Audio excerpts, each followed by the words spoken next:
నన్ను బలపరచు క్రీస్తు యందు నేను సమస్తము చేయగలను. దేవుడు మన పక్షమునుండగా మనకి విరోధి ఎవడు? ఆమేన్, ఆమేన్. భూమి మీద నెరవేర్చబడుతూ ఉంటుంది.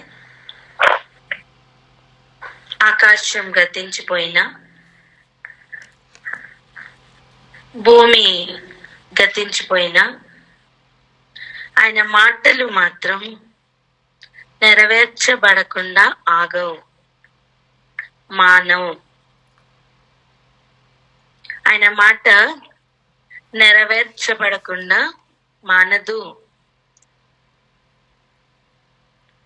దానికి సాటి ఇంకా ఏదీ లేదు. ఆయన వాక్ రిలీజ్ అయింది అంటే, ఆయన మాట బయలుపడింది అంటే, ఆయన వాక్కుకున్న శక్తి ఆ బయలుపడిన వాక్కు నెరవేర్చబడేంత వరకు విడిచిపెట్టదు. ఒక విత్తనం చూడండి, దాని లోపల ఉన్న బలం ఎంతో, శక్తి ఎంతో, ఎత్తెంతో, లోతెంతో ఆ విత్తనాన్ని చూసినప్పుడు తెలీదు మనకి.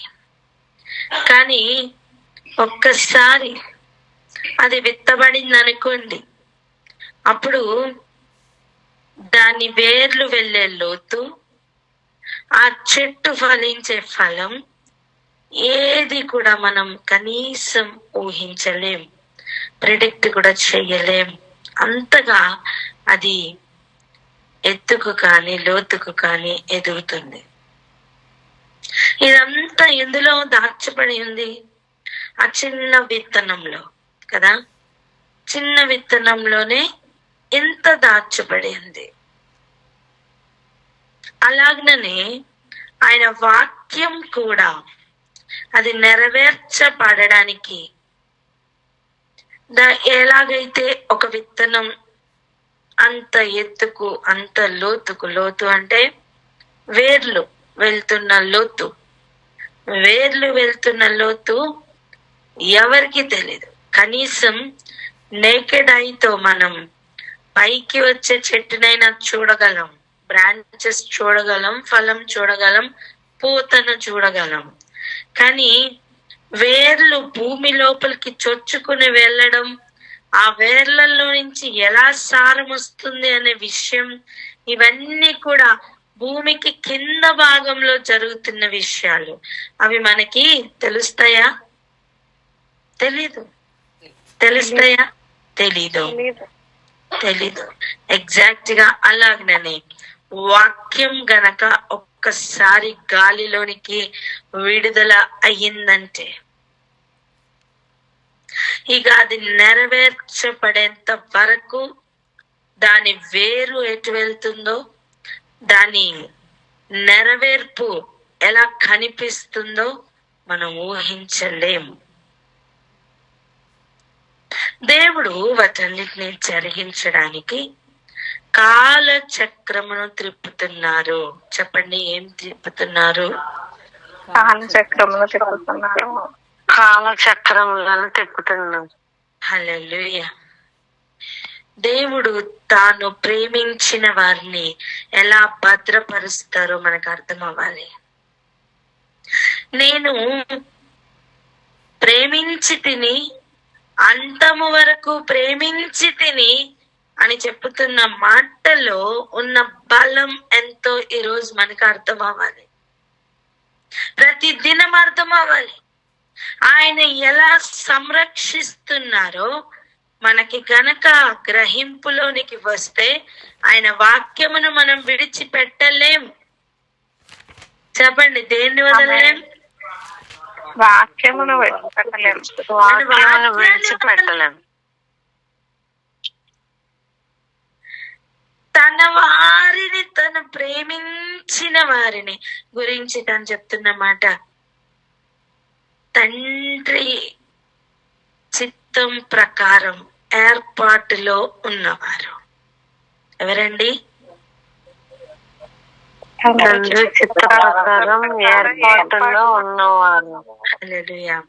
తండ్రి చిత్తంలో ఉన్నవారు 3 విషయాలను గమనించాలి. ఒకటి వారి పిలుపును చెప్తాం. ఒకటి ఏంటి? పిలుపు. పిలుపు. రెండు ఏర్పాటు. చెప్పండి, రెండోది ఏంటి? ఏర్పాటు. మూడు నమ్మకస్తులు. చెప్పండి, నమ్మకస్తులు.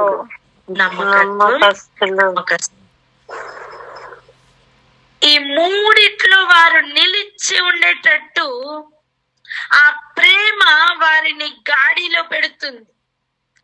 ఆ ప్రేమ వారిని తొలగిపోకుండా చేస్తుంది. దయచేసి అర్థం చేసుకుందాం. ఆయన ప్రేమను కూడా దాటి వెళుతున్న అవిధేయత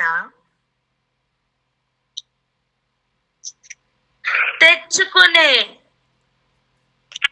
ఉగ్రత భయంకరం.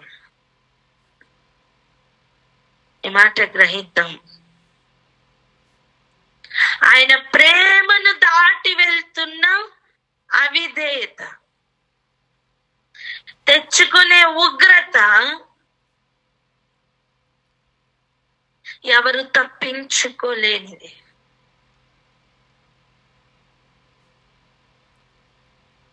ఆయన ప్రేమకు లోబడి ఆయన ప్రేమను గ్రహించడం మంచిది. ఎందుకంటే ఆయన ఉగ్రతను మనం తట్టుకోలేం. ఎవరు ఆయన ప్రేమను గ్రహిస్తారో, ఎవరు ఆయన ప్రేమను అంగీకరించి ఆయనను ప్రేమిస్తారు, వారు విధేయతలోనికి వస్తారు. చెప్పండి, ఎందులోకి వస్తారు? విధేయతలోనికి వస్తారు. ఇప్పుడు ఆయన ప్రేమను గ్రహించలేని అవిధేయత ఏం కొని తెచ్చుకుంటుందంటే ఉగ్రతను కొని తెచ్చుకుంటుంది. తమ స్వకీయ నాశనం తమ అవిధేయత కోరలలో ఉంది. తమ స్వకీయ నాశనం ఎవరి కోరలలో ఉంది? అవిధేయత కోరల్లో ఉంది. చెప్పండి ఆ మాట. తమ అవిధేయత కోరల్లో ఉంది. దేవుడు తాను ప్రేమించిన వారిని, అంటే తన తండ్రి ఏర్పాటు చేసి పిలుచుకున్న వారిని తాను ముందే ఎరిగి వారిని ప్రేమిస్తున్నారు. అండ్ ఆయన వెళ్ళిపోవు సమయం, తండ్రి వద్దకు వెళ్ళు సమయం వస్తున్నది అని గుర్తుపట్టినప్పుడు చెప్పిన ఆ బలమైన మాట, పలికిన ఆ బలమైన మాట ఎంత పవర్ఫుల్ వర్డ్ అంటే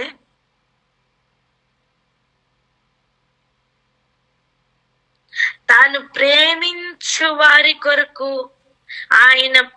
ఆయన ఇంకొక ప్రొటెక్షన్ ఫోర్స్ అక్కర్లేదండి. అంత బలమైన మాట. చూడండి, చీకటిలో మగ్గిపోతూ ఉన్న భూమిని దర్శించడానికి వచ్చి బాగు చేయడానికి ఫస్ట్ పలికిన మాట ఏంటి? వెలుగు కమ్మని. అవునా? మొదటి దినం పలికిన మాట ఏంటి? వెలుగు కమ్మని. అది ఎంత బలమైన మాట! అది ఎంత బలమైన మాటో! ఆయన వెళ్ళిపోతున్నప్పుడు నేను అంతము వరకు వారిని ప్రేమించి తిని అని చెప్పే మాట కూడా అంత బలమైన మాట. హల్లెలూయా, హల్లెలూయా. వెలుగు కమ్మని పలకడానికి ముందు ఆయన ఆత్మ దాని మీద అల్లాడుతూ ఉండింది.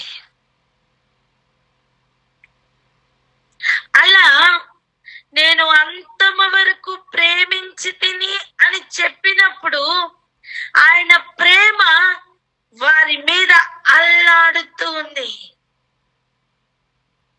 హల్లెలూయా. ఎలాగైతే one fine day, first day ఎలా అయితే వెలుగు కమ్మని పలికారో, అలా ఆయన ప్రణాళికలో ఉన్న ప్రేమను వెల్లడి చేస్తూనే ఆ మాట పలికారు. నేనేమంటున్నాను తెలుసా, ఈ మాట పలికిన వెంటనే ఆ ప్రేమ తరంగాలు ఆ ప్రేమించబడుచున్న వారికి చుట్టూ ఆవరించినట్టుగా ఇక వారిని సంరక్షిస్తూ, ఇక వారిని ఆ ప్రేమలో, ప్రేమ అంటే ఏంటండి? ఆయన మాట వినుటయే ప్రేమ, ఆయన ఆజ్ఞ నెరవేర్చుటయే ప్రేమ. ఈ ప్రేమ తరంగాలు వారిని ఆవరించుట అనేది ఎటువంటిదంటే, తండ్రి యొక్క మాట యేసు ప్రభు ఎలా నెరవేరుస్తున్నారో ఆయన మాట నెరవేర్చున్నట్లుగా వినుబుద్ధిని పుట్టిస్తూ, ఆ ప్రేమ గద్దిస్తూ, ఆ ప్రేమ సరిచేస్తూ, అవిధేయత రాకుండా సంరక్షిస్తూ ఉంటుంది. ఎంతమందికి అర్థమవుతుంది? అర్థమవుతుంది. సో మనం ఎందులో జాగ్రత్త పడాలి అంటే, ఇది ఆయన వైపు నుంచి, మీకు అర్థమైందా? మన వైపు నుంచి మనం ఏం చెయ్యాలి? చూడండి, ఒక గుంటలో పడి ఉన్న వాడికి ఒక చేయి అందించారనుకోండి, ఒక తాడు అందించారనుకోండి, అది పైనుంచి ఉన్నవాని పని కదా, అవునా? పైనుంచి ఉన్నవాడు ఆ గుంటలో నుంచి బయటికి లాగడం కోసం పైన ఉన్నవాని యొక్క పని ఎంతవరకు? ఈ వ్యక్తి ఎక్కడ ఉన్నాడో అక్కడి వరకు ఆ వైర్ను, ఆ తాడును, ఆ చేతిను ఎక్స్టెండ్ చేయడం వరకు. కానీ గుంటలో ఉన్న వ్యక్తికి ఒక బాధ్యత ఉంది. ఏం చేయాలా? దాన్ని పట్టుకొని పైకి రావాలి. హల్లెలూయా. దానిని పట్టుకోవాలా. ఎంత గట్టిగా అంటే అంత గట్టిగా పట్టుకోవాలా. అదే విధంగా ఆయన ప్రేమించారు. ఇటుపక్క ఉన్న ప్రేమించబడుతున్న వాని యొక్క బాధ్యత ఏంటి అంటే ఆ ప్రేమలో నిలిచి ఉండుట. ఆమేన్. అర్థమైందా? ఆ ప్రేమలో నిలిచి ఉండుట. ఆ ప్రేమలో నిలిచి ఉండుట అంటే ఆ ప్రేమలో నిలబడకపోతే ఏమవుతుంది తెలుసా? ఆ ఇవ్వబడిన హస్తం అలాగే ఉంటది, ఆ తాడు అలాగే ఉంటది. కానీ వీడు ఉన్న గుంట ఏం జరుగుతుందో తెలుసా? దాని లోతు పెరిగిపోతూ ఉంటుంది. మీకు అర్థమైందా? అగాధముకు ఒక క్వాలిటీ ఉంది. ఏంటది? బాటమ్లెస్. అంతం లేని లోతు కలిగిందే అగాధం. చెప్పండి, ఏంటి అగాధం అంటే? అంతం లేని లోతు కలిగిందే అగాధం. అంతం లేని లోతు కలిగిందే అగాధం. సో ఈ తాడు పట్టుకోలేని సమయం, జరుగుతున్న కార్యం, జాప్యం చేస్తున్న సమయం ఏం జరుగుతుందో తెలుసా? ఆ లోతు, ఆ గుంట కిందకి పెరిగిపోతూ ఉంటుంది. తాడు వచ్చినా సరే పట్టుకోలేకపోతే ఎవరిదండి తప్పు? పట్టుకోలేక దిగిపోతున్న వానిదే తప్పు. ఇప్పుడు ఆలోచిద్దాం. మన మూల వచనం చదువుకుందాం రండి.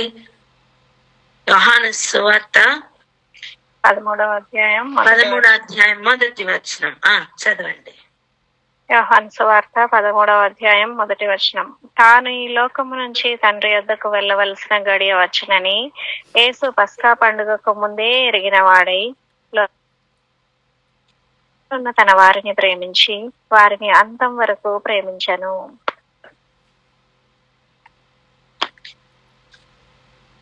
వారిని, లోకంలోనున్న తన వారిని ప్రేమించి లేదా ప్రేమించిన రీతిని వారిని అంతం వరకు ప్రేమించినట.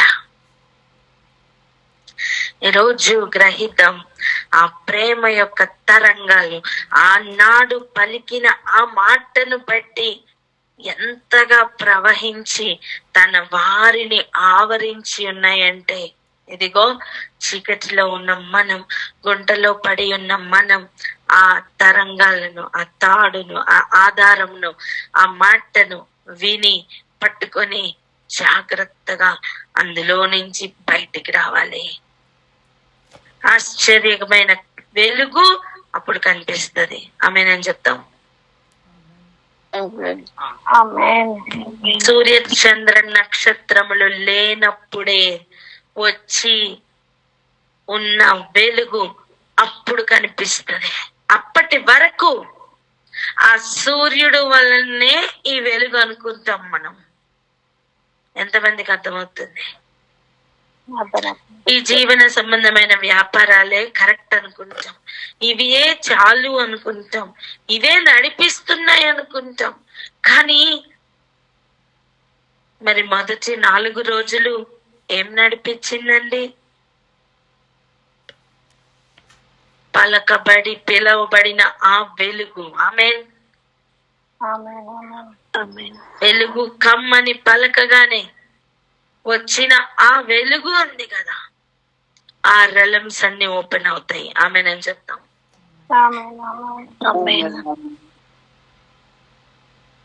ఇక్కడనే ఆగి ఒకసారి ప్రార్థన చేద్దాం. మనం ఆ ప్రేమ యొక్క పవర్ లోనికి ఎంటర్ అవ్వాలి.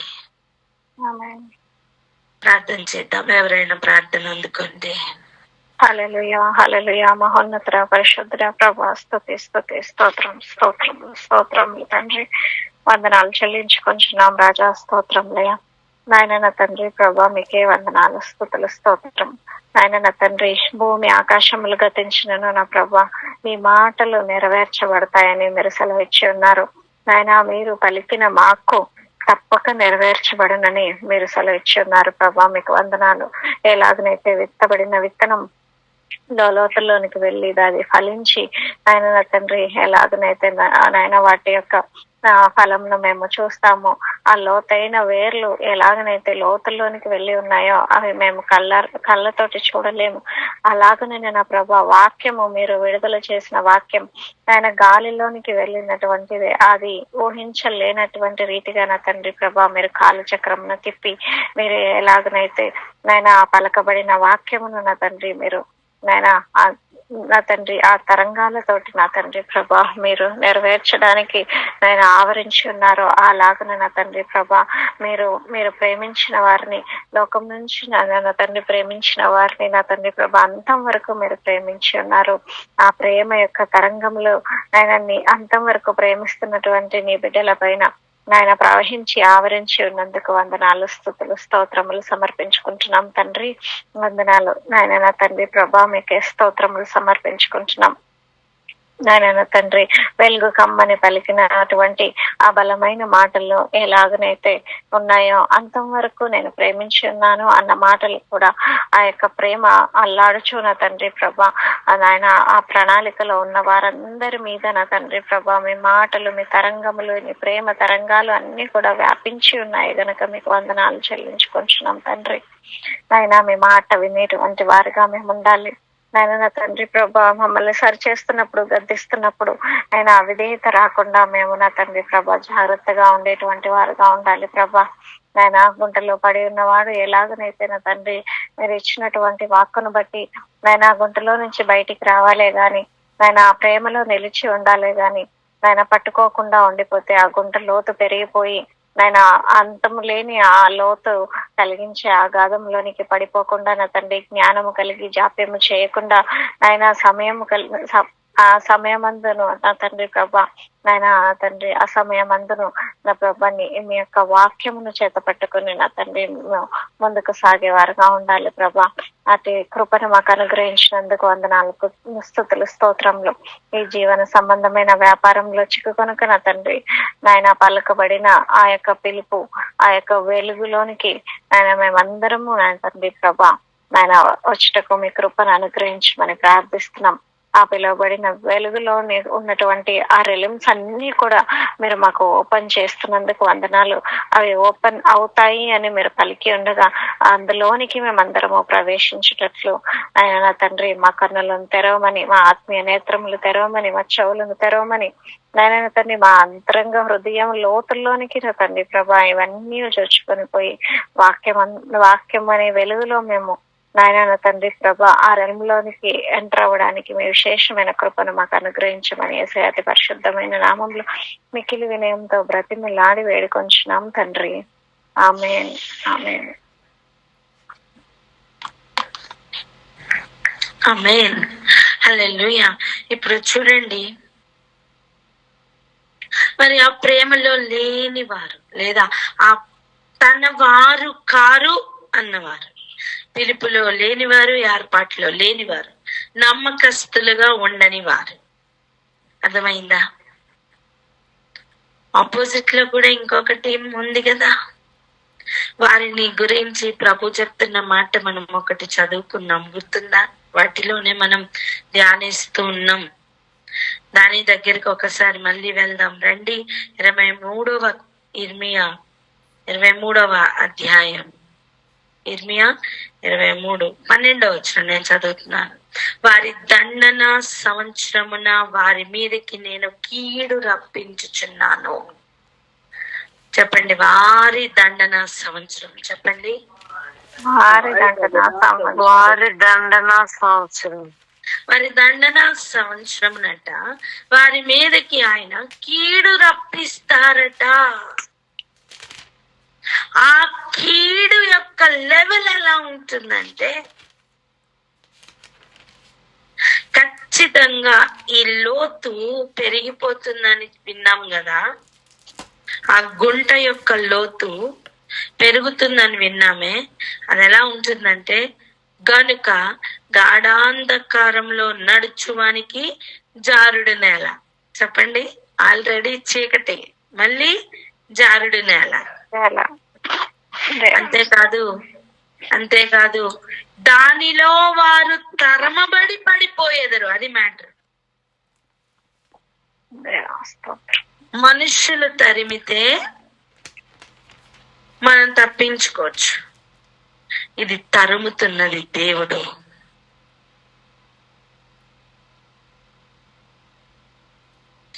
కీడు చేయడానికి దేవుడు తరుముతున్నారు. హలో, ఇది బయట జరుగుతున్నది కాదు, ఇది లోపల ఆలోచన మండలంలో జరుగుతున్నది. నువ్వు విధేయత చూపించాలి అంటే నువ్వు ఎంతో ప్రయాసతో నీ యొద్దకు వచ్చిన వాక్కును పట్టుకోవాలి. కానీ దేవుడు గనక కీడు రప్పిస్తే, ఈ హృదయం లోపల ఉండే ఆలోచనలు, ఆ ఊహలు, తలంపులు ఆల్రెడీ కరప్టెడ్, ఆల్రెడీ చెడ్డవి.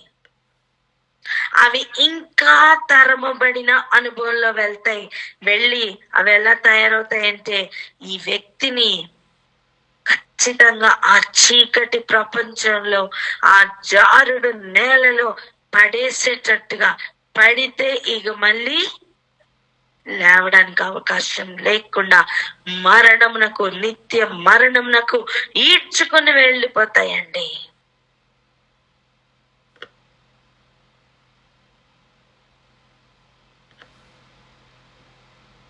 ఎంతమందికి అర్థమవుతుంది? ఒక ఎగ్జాంపుల్ చూద్దాం. చూద్దామా? చూద్దాం. రండి వెళ్దాం. మొదటి రాజుల గ్రంథం 1వ అధ్యాయం.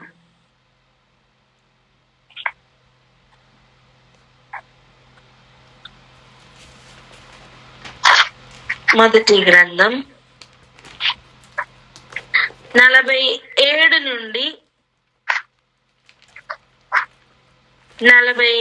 నుండి 53 వరకు చదువుదాం. 53 వరకు.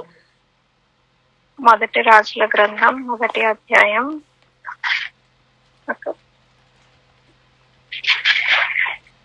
47 నుండి 47 నుంచి. అందుకై రాజు సేవకులు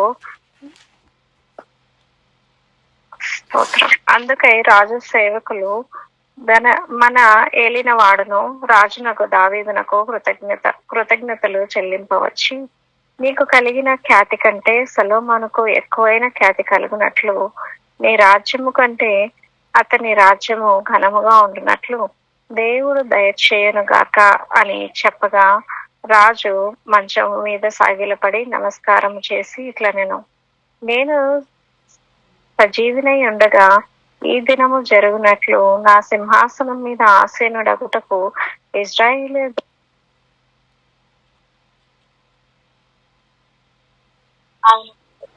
స్తుతులు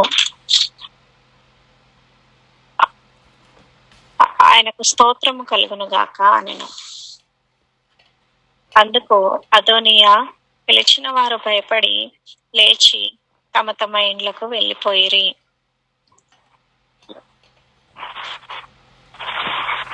53 వరకు చదువురా.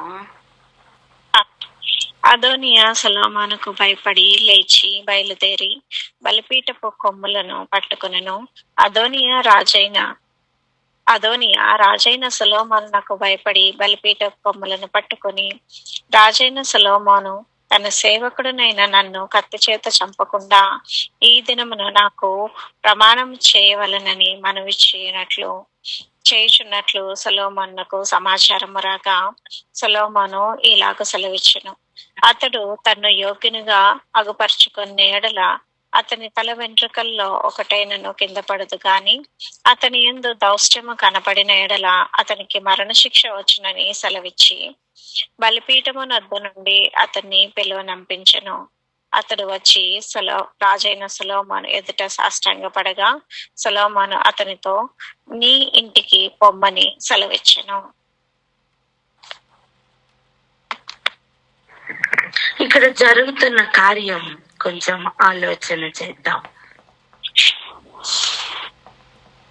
అదోనియా ఎవరు పిలవకుండానే, అంటే పిలుపు లేకుండా, ఏర్పాటు లేకుండా తనని తాను రాజుగా చూపించుకునే ప్రయత్నం చేశాడు రాజ్యంలో.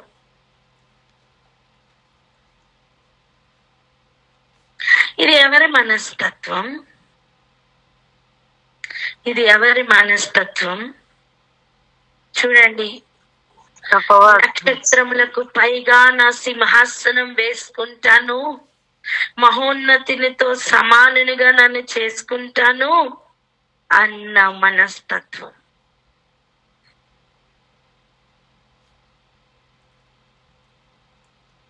మహోన్నతినితో సమానునిగా చేసుకోవడము అంటే అది కేవలం సింహాసనం మీద ఉండడం మాత్రం కాదు.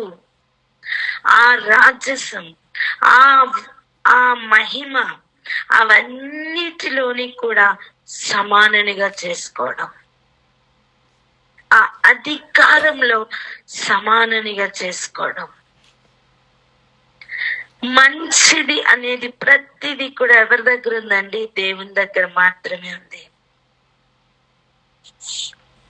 అలా తన దుష్టత్వాన్ని మొత్తం వ్యాపింపచేసి సమస్తాన్ని నాశనం చేయడం, దానిలో అధికారం కావాలనుకున్నాడు పడిపోయిన తేజ నక్షత్రం. అలా ఆ బుద్ధి, ఆ ఎవరు పిలవకపోయినా అలా సింహాసనం కావాలనుకోవడం, తనని తాను రాజుగా డిక్లేర్ చేసుకోవడం, ఇవన్నీ కూడా ఎక్కడి నుంచి అలా ఫ్లో అవుతున్నాయంటే ఆ సోర్స్ నుంచి, ఆ పడిపోయిన తేజో నక్షత్రం యొక్క సోర్స్ నుంచి. అర్థమవుతుందా?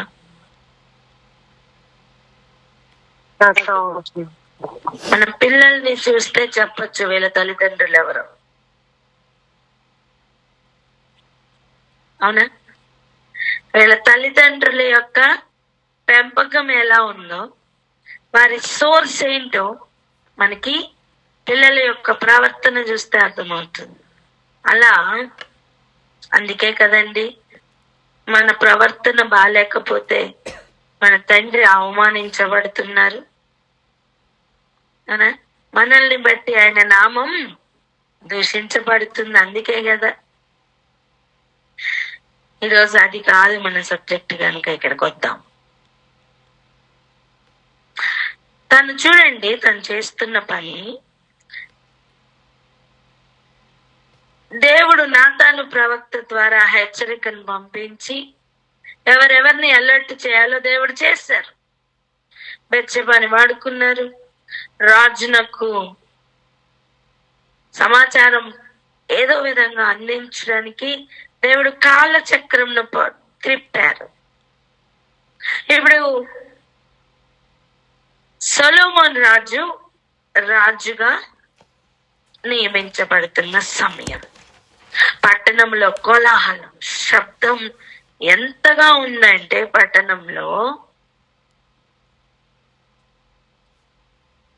అక్కడ జరుగుతున్న విందు ఏమిటి అని అందరూ అడుగునంతగా అక్కడ చప్పుడు వినపడిందట.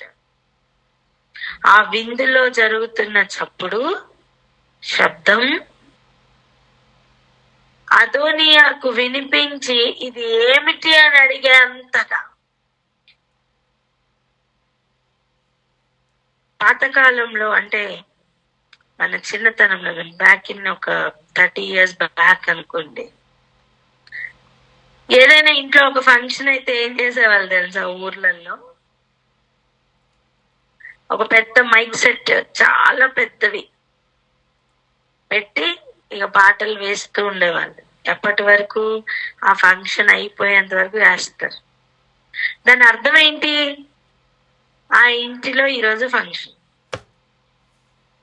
అది పెళ్లి కావచ్చు, గృహప్రవేశం కావచ్చు, ఏదైనా కావచ్చు. మీకు ఐడియా ఉందా? ఈ రోజుల్లో అలాంటివి ఏం లేవు. కాలం మారుతూ వచ్చింది కదా. అలా అక్క డీజే సౌండ్లు పెడుతున్నారు. ఇప్పుడు డీజే సౌండ్లు పెడుతున్నారు కదా. అలా పట్టణంలో జరిగిన విందు అసలు ఆ చప్పుడు ఇది ఏంటి అని అడిగి మరి తెలుసుకునేంతగా వాళ్ళు పిల్లను గ్రోవులను ఊదుతూ నాదము చేస్తూ అసలు నేల బద్దలైపోయే అంతగా వాళ్ళు సంతోషించారట. ఎవరిని బట్టి? సొలొమోను యొక్క అధికారమును బట్టి. సొలొమోన్ రాజుకు సింహాసనం దొరికిందని ఆ శబ్దం వినగానే వీరిలో ఒక కోలాహలం. ఇలా ఉన్న సమయం ఇప్పుడు తెలిసింది, ఇది ఏంటి అని అర్థమైంది. వెంటనే జరుగుతున్న విషయం ఏంటో తెలుసా? అదోనియా పిలిచిన వారు భయపడి లేచి తమ తమ ఇండ్లకు వెళ్ళిపోయిరి. అర్థమైందా? అంటే అదోనియాతో చేతులు కలిపిన వారు ఏం చేశారు? లేచి వెళ్ళిపోయారట. వాళ్ళు భయం పుట్టుకుందండి. ఎందుకు? సొలొమోను ఇప్పుడు రాజా ఇస్తున్నాడు, ఖచ్చితంగా ఆయన వేటు మన మీద ఉంటదని వారు భయపడి వెళ్ళిపోయారంట. వెలుగు రాగానే చీకటి పారిపోయినట్టు అలా నట్టు. ఇక చూడండి, అదోనియా సొలొమోనుకు భయపడి లేచి బయలుదేరి బలిపీఠపు కొమ్ములు పట్టుకొనెను. మీకు అర్థమైందా? ఇప్పుడు బలిపీఠపు కొమ్ము ఎందుకు పట్టుకుంటారు?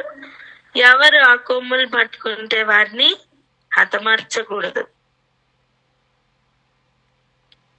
దేవుణ్ణి పట్టుకోవడం, బలిపీఠపు కొమ్మును పట్టుకోవడం.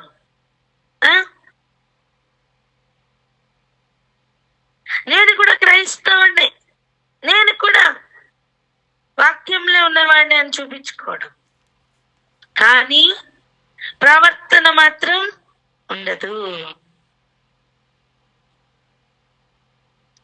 అందుకే ఇప్పుడు అదోనియాకు పెడుతున్న టెస్ట్ ఏంటి తెలుసా? ప్రవర్తన. ప్రవర్తన. బలిపీఠం కొమ్ములు అయితే పట్టుకున్నావు, సరే బయటికి రప్పించే విషయం చూడండి, ఇస్తున్న మాట ఏంటో చూడండి. రాజైన సొలొమోను తన సేవకుడనైనా నన్ను కత్తి చేత చంపకుండా ఈ దినమున నాకు ప్రమాణము చేయవలనని మనవి చేయనట్లుగా సొలొమోనుకు సమాచారం రాగా, వింటున్నారా? బలిపీఠం కొమ్ము పట్టుకుని ఏమడుగుతున్నాడు? ప్రాణభిక్ష. ఎట్లా?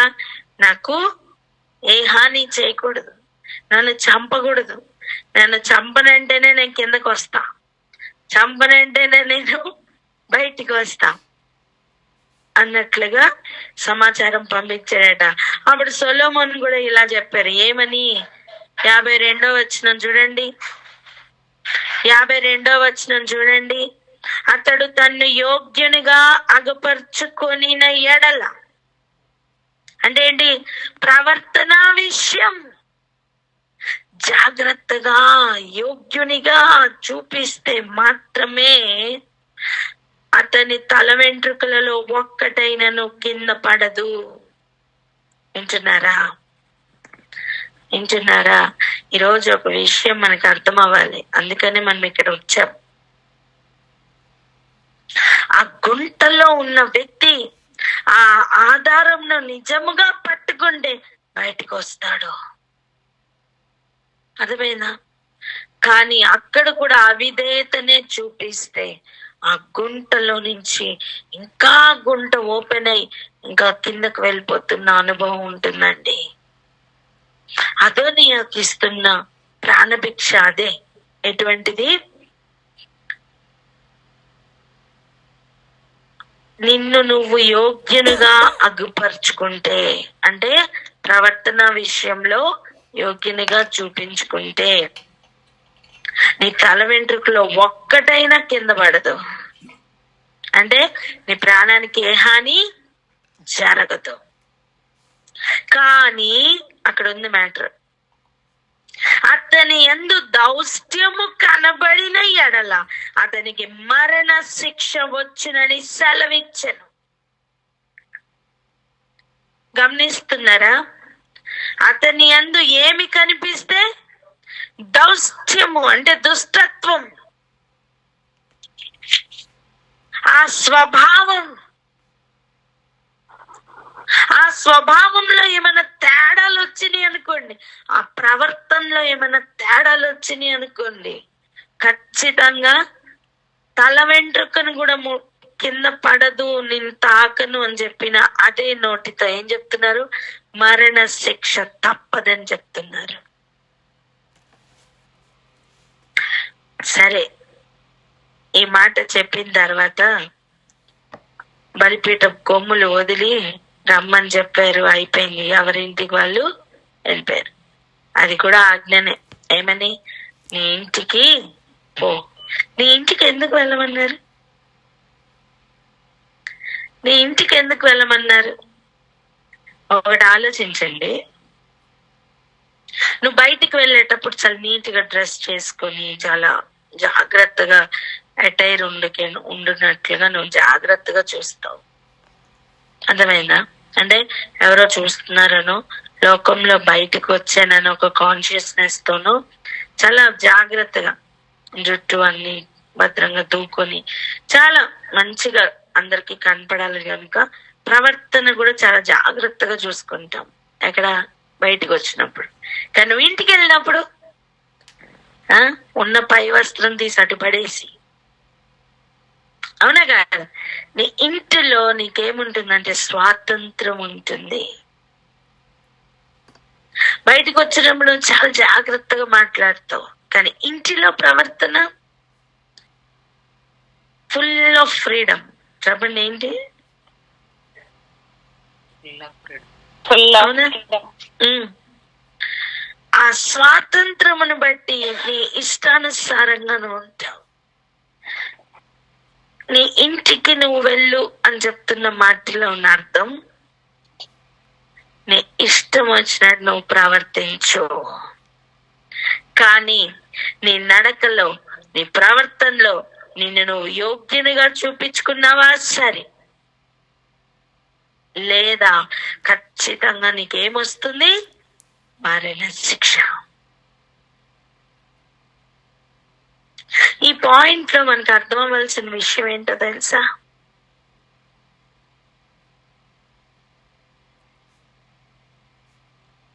ఈ పాయింట్ లోనే మనకు అర్థం అవ్వాల్సిన విషయం ఏంటంటే, అలాగనే దేవుడు మనల్ని మన ఇంటికి లేదా మన ప్రవర్తన విషయం జాగ్రత్తగా చూసుకోమని పంపిస్తారు. అక్కడ మనల్ని మనం జాగ్రత్తగా చూసుకోవడానికి మనల్ని కాపాడేది ఏంటి అంటే ఆజ్ఞల మార్గం.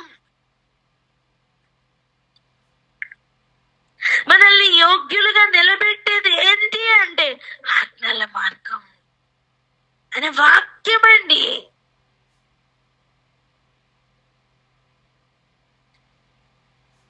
నువ్వు దేవుడా అని చెప్పి ఆయన నామం పట్టుకుంటే చాలదు, ఆయన మాట వినాలా. ఆ నడక అనేది చాలా ముఖ్యం. దానిని సింబాలిక్ గా చూపిస్తూ ఆ రోజు ఆయన తను ప్రేమించిన వారి యొక్క పాదములు కడిగారండి. జారి పడిపోకుండా సంరక్షిస్తున్న ఆ ప్రేమ తరంగాలు ఎంతగా ఆవరించాయో ఈ రోజు మనకు అర్థం అవ్వాలి. ఆమె నేను చెప్తాం.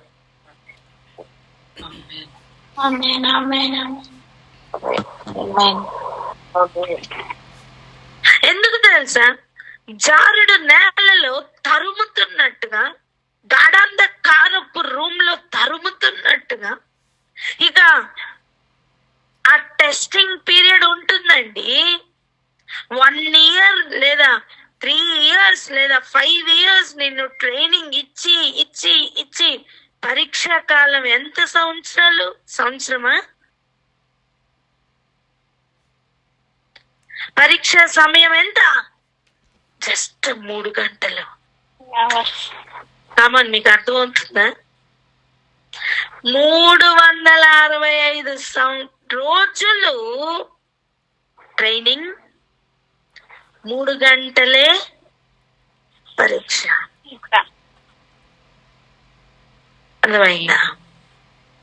నీ ఇంటికి నువ్వు వెళ్ళు అని చెప్తున్న మాటలో ఉన్న అర్థం, ఇక కౌంట్ డౌన్ స్టార్ట్. పరీక్షాకాలం స్టార్ట్. ఎంతమందికి అర్థమవుతుంది?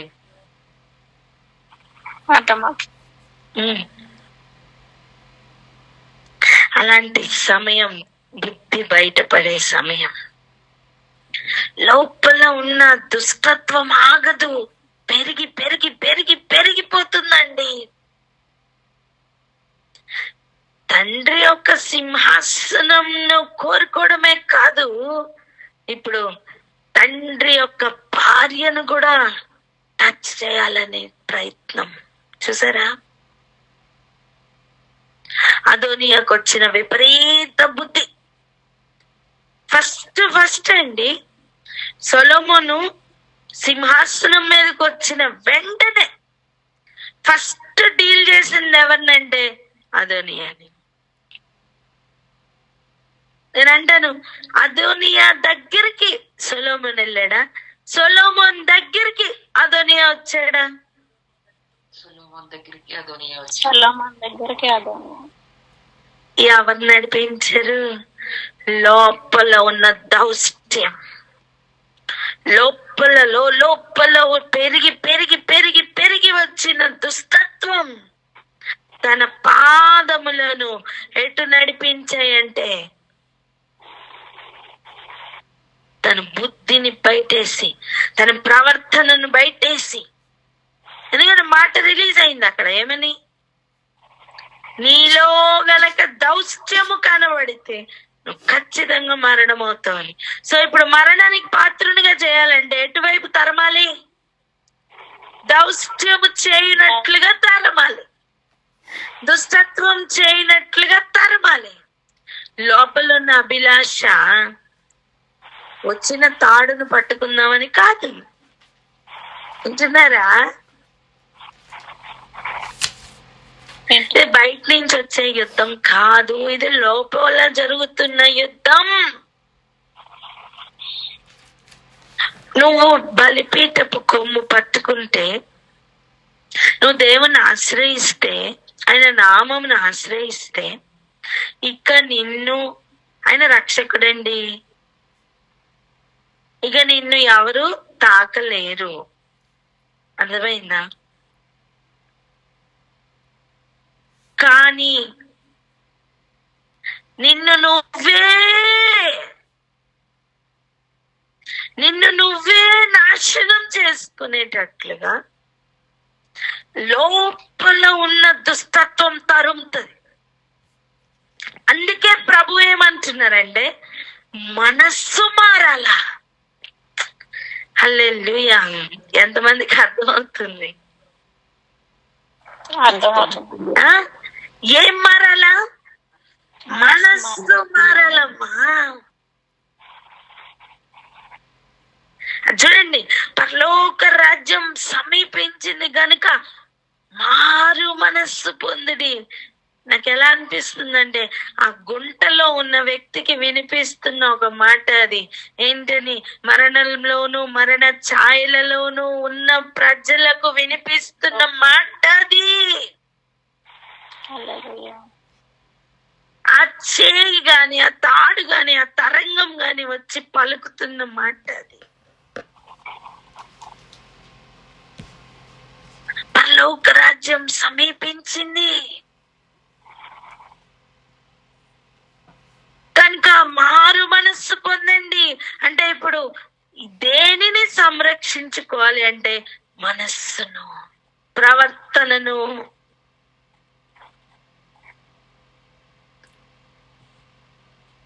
దేవునిని ఆశ్రయించిన తర్వాత కూడా మార్పు రాకుండా పరుగులు పెట్టిస్తున్న ఆ ప్రయాణం దేనికి తెలుసా? కౌంట్ డౌన్ కోసం. కౌంట్ డౌన్ స్టార్ట్ అయింది కాబట్టి,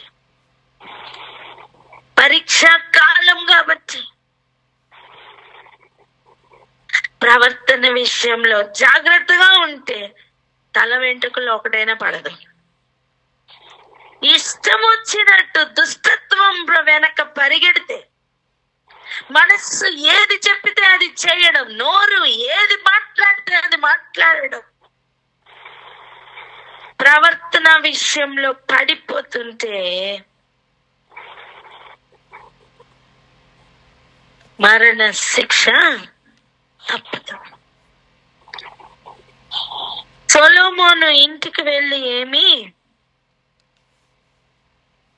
పరిశీలించట్లా, అక్కర్లేదు, వెనక తరమపడతారండి.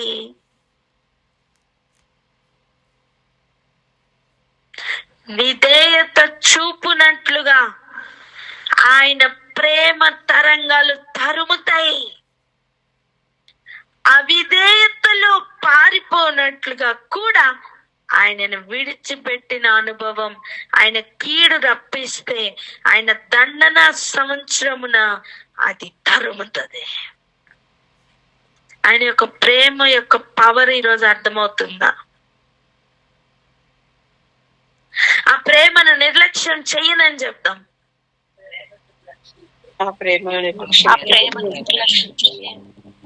ఆ ప్రేమను బట్టి ఇస్తున్న ప్రతి ఆజ్ఞను ఫాలో అవుతానని చెప్దాం. ఆ ప్రేమను బట్టి ఇస్తున్న ఎందుకో తెలుసా, నువ్వు ఆజ్ఞకి లోబడని సమయం నీ హృదయం చెప్తున్న మాటను బట్టి నువ్వు పరుగులు పెడతావు. ఆ హృదయం నిన్ను ఎట్టు లాక్కుని వెళ్తుందంటే మరణ శిక్షకు పాత్రునిగా చేసే మార్గంలో నిన్ను లాక్కుని పోతుంది.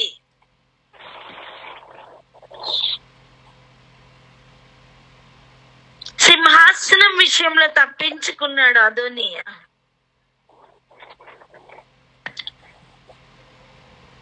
కానీ అది ఎక్కితే చేస్తాననుకున్న ప్రతి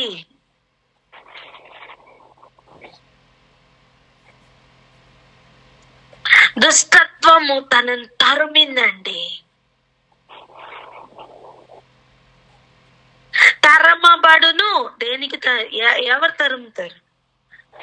బయట నుంచి ఎవరు అక్కర్లా, నీ లోపల నుంచి నీ ఆలోచనలు నిన్ను తరుముతున్నాయి. చూసుకో.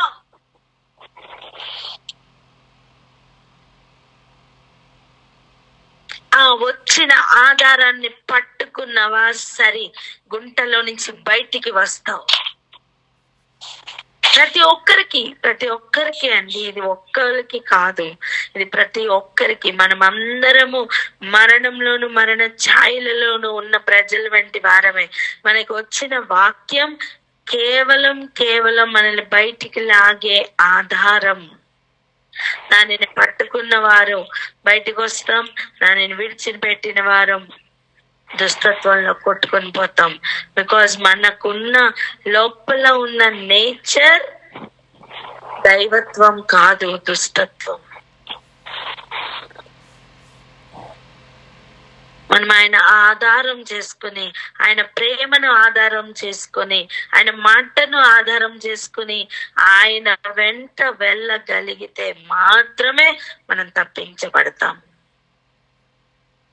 వెళ్ళవలసిన హైట్ ఎలాంటిది అంటే ఒక్కొక్కరెల్లం ఓపెన్ అవుతుంది. బయటికి వచ్చేసరికి అర్థమవుతుంది ఆయనే వెలుగని. కిందకి చూసుకుంటే భయం వేస్తుంది, బాబోయ్ ఇంత లోతా అని. దేవుడు మన ఎదుట 2 మార్గములు పెట్టారు. 2 మార్గములు పెట్టారు. నీ ఫ్రీ విల్ తో ఏది పట్టుకుంటావు నీ ఇష్టం.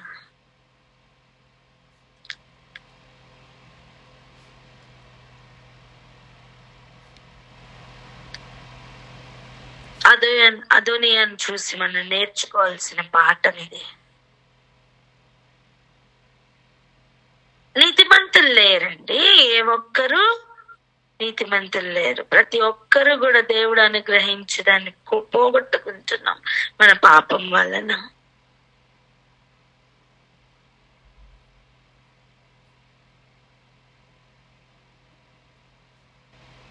కానీ దేవుడు ఇస్తున్న అవకాశాన్ని కూడా పోగొట్టుకుండే ఇంకొక అవకాశం లేదు. చెప్పండి ఏంటి? దేవుడు ఇస్తున్న అవకాశం ఇంకొక అవకాశం లేదు. అర్థమైందా?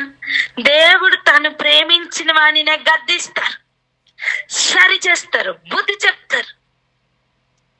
తాను ప్రేమించలేదా దుష్టత్వానికి వదిలిపెడతారు. ఎంతమందికి అర్థమవుతుంది?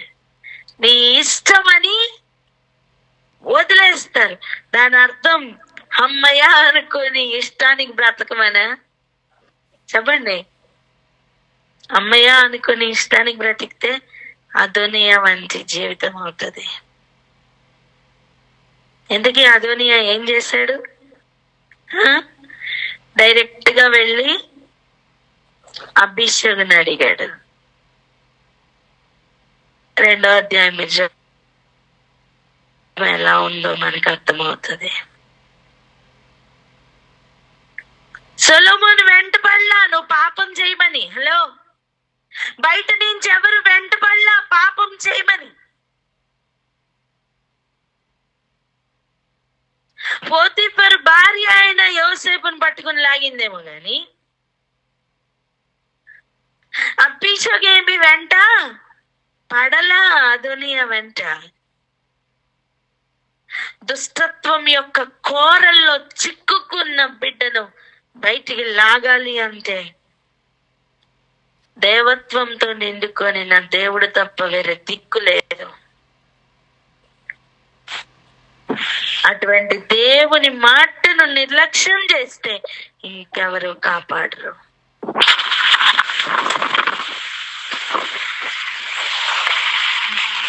ఇక్కడ ఆగి ప్రార్థన చేద్దాం. ఎవరైనా ప్రార్థన అందుకోండి.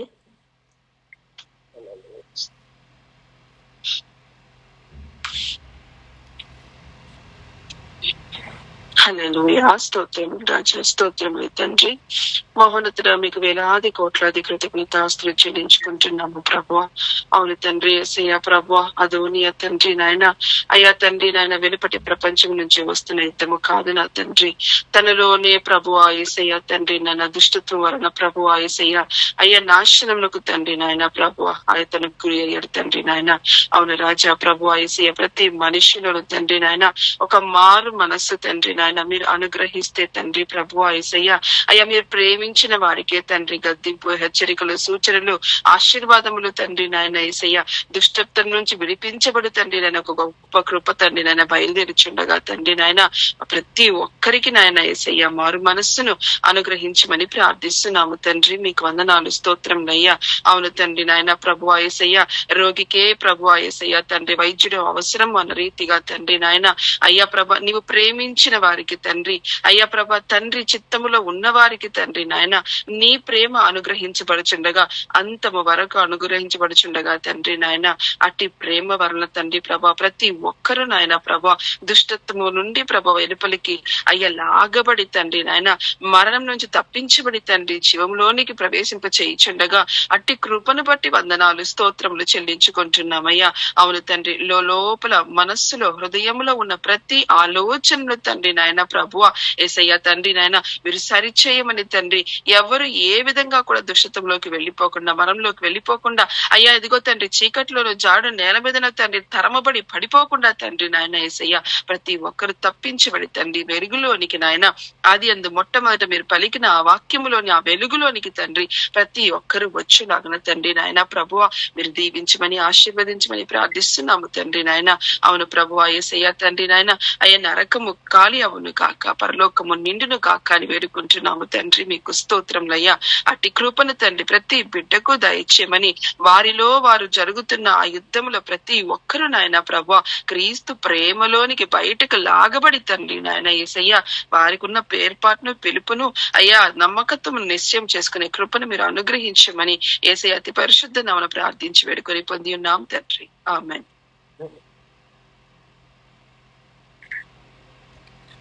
హల్లెలూయా. అందుకని అలా వెళ్ళిపోకుండా, అలా పడిపోకుండా ఆయన తన ప్రవక్తలను, ధర్మశాస్త్రమును, వాక్యమును ఏదో ఒక రకంగా మన చుట్టూ పెట్టి మనల్ని సంరక్షిస్తూ ఉంటారు. ఇదంతా దేవుని బట్టి, దేనిని బట్టి అంటే ఆయన ప్రేమను బట్టి. అంతము వరకు ఆయన ప్రేమించిన ఆయన ప్రేమను బట్టి ఇదంతా చేస్తున్నారండి. ఈరోజు ఒక్క మాట పలుకుదాం, నీ ప్రేమను నేను నిర్లక్ష్యం చేయనయ్యా అని చెప్తాం. నీ ప్రేమను మేము నిర్లక్ష్యం చేయమయ్యా. హల్లెలూయా. అదే తీర్మానంతో ప్రార్థన చేసుకుందాం.